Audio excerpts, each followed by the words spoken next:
मजदूर से IAS officer तक कड़कड़ाती धूप में फटे हुए जूतों के साथ सूरज खेत में हल चला रहा था।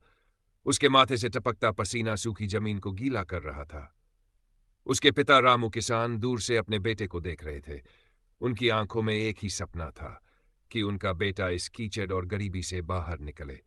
गांव के जमींदार का बेटा महंगी गाड़ी में वहां से गुजरा और हंसते हुए बोला, अरे रामू, क्यों इस लड़के का वक्त बर्बाद कर रहा है? किसान का बेटा किसान ही बनेगा। इसे कलेक्टर बनाने के ख्वाब देखना छोड़ दे, वरना भूखा मरेगा। रामू का सिर झुक गया, पर सूरज की मुट्ठियां भिंच गई। उसने उसी रात पुरानी फटी हुई किताबों के बीच बैठकर कसम खाई कि वो इस अपमान का जवाब अपनी कामयाबी से देगा। सूरज के पास कोचिंग के पैसे नहीं थे। वो दिन भर मजदूरी करता और रात को डिबरी की मध्यम रोशनी में पढ़ाई करता।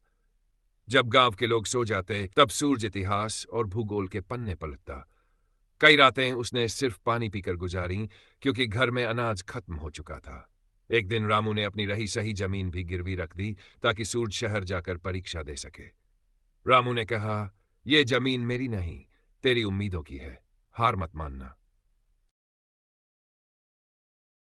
परीक्षा का परिणाम आने वाला था। पूरा गांव जमींदार के चौपाल पर जमा था। जमींदार फिर से मजाक उड़ा रहा था, देख लेना, लौटकर हल ही चलाएगा। तभी शहर से एक गाड़ी आई। गांव के पोस्टमैन ने चिल्लाकर कहा, रामू काका, सूरज ने कमाल कर दिया। वो पूरे जिले में अव्वल आया है। वो ऑफिसर बन गया है। पूरे गांव में सन्नाटा छा गया। वही जमींदार जो कल तक ताने देता था, आज हाथ जोड़कर खड़ा था। कुछ दिनों बाद वह जब नीली बत्ती वाली गाड़ी गांव की धूल भरी सड़कों पर रुकी, तो उसमें से एक रोबीला जवान उतरा। सूरज अपनी वर्दी में सीधा अपने पिता के पास गया। उसने अपनी अफसर वाली टोपी उतारी और अपने पिता के मिट्टी से सने पैरों में रख दी। सूरज बोला, बापू, ये कुर्सी और ये रुतबा मेरा नहीं, आपके संघर्ष का है।